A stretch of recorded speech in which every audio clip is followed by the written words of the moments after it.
Okay, we're going to have a quick Torah. It's been a while since I've published something, but um, part of it is always my fault, and I'm taking ownership on it.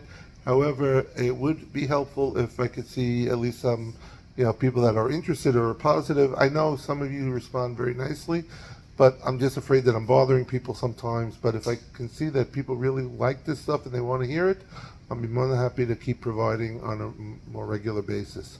With that said, thank you for listening.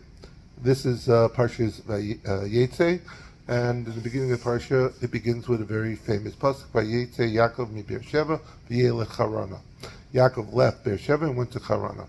On that pasuk, Rashi comments that why does this use the double expression of he left Beersheva and he went to Harana? You could just tell he went to Harana.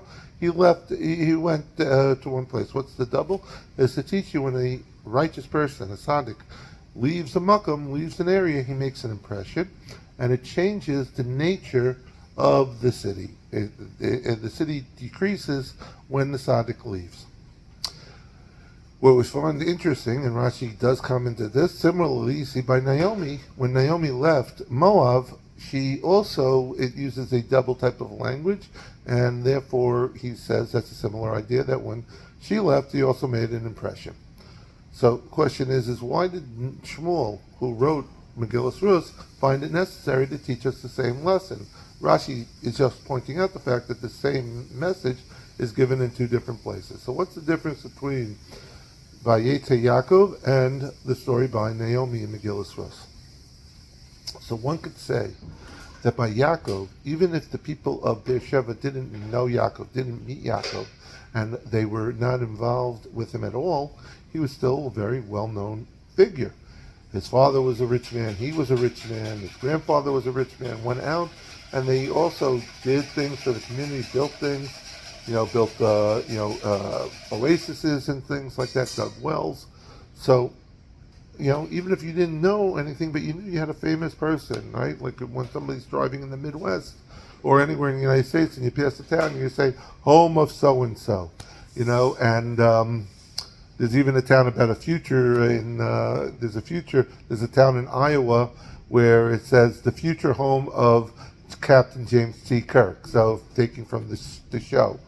But with that being said, so when Yaakov leaves, the tzaddik leaves, every people know about it, and there is a decrease in the splendor and the beauty of the town.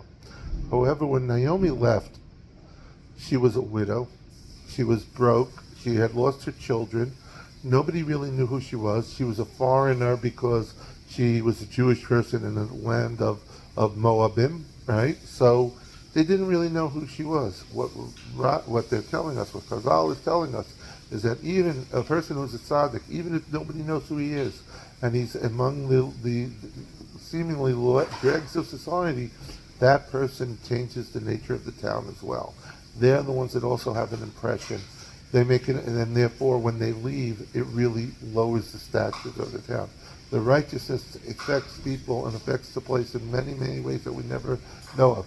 We should look for the righteous people in our communities, wherever they are, meaning being the top of the rung or the bottom of the rung in what we claim society is, because they're the ones that are giving us the splendor, the kavod, the hada, all the things that a tzaddik brings to a place. And when they leave, either they leave our physical realm or they leave because they move to another place, it's a loss for everyone.